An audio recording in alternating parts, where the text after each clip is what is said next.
অরিন্দম চট্টরাজ এত বোকা নয় যে শুধুমাত্র কারোর সাথে শত্রুতা আছে বলে এত বড় একটা আগুন লাগাবে। এর পেছনে ওনার অন্য কোনো লাভ আছে।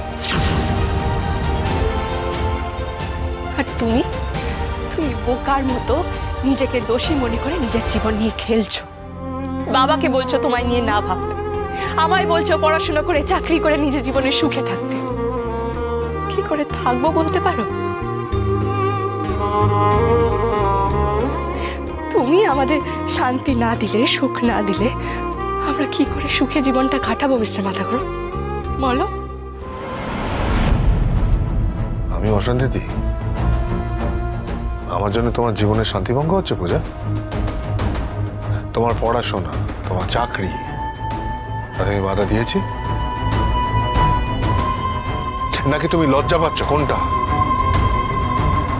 তোমার অফিসে, তোমার কলেজে আমার পরিচয়টা দিতে তোমার লজ্জা বোধ হবে, সেই জন্য তুমি এই কথাগুলো বলছো, তাই তো? আমি তোমার সাথে রিলেটেড বলে তোমার লজ্জা, তাই না? তাহলে বলো না, না মন খুলে বলো, তাহলে আমি এই রিলেশন এক মুহূর্তে শেষ করে দেবো, এক মুহূর্তে। চুপ চুপ, প্লিজ চুপ করো, তুমি চুপ করো। সবকিছু নিয়ে খেলতে খেলতে আমাদের সম্পর্কটাকেও তুমি ছেলে খেলা ভাবতে শুরু করেছো, তাই না? হ্যাঁ, শোনো মিস্টার মাথাগুড়ো, তুমি আমি রিলেটেড নই, আমরা অঙ্গাঙ্গী, অবিচ্ছেদ্য, অবিচ্ছেদ্য।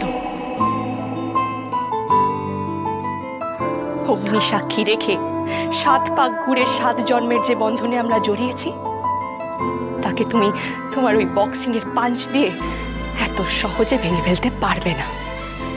আমি ভাঙতে দেব না। আমি তোমাকে সঠিক পথে আনবই। যদি সুখে থাকতে হয়, ভালো থাকতে হয়, তাহলে একসঙ্গে থাকবো। পারবে না পূজা,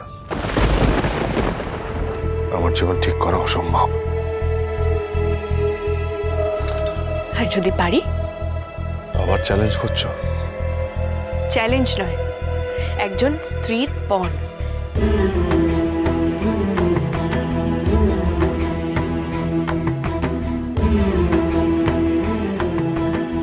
মনে রেখো, এই পৃথিবীতে সতীরা চাইলে নিজের স্বামীকে মৃত্যুর মুখ থেকেও ফিরিয়ে আনতে পারে।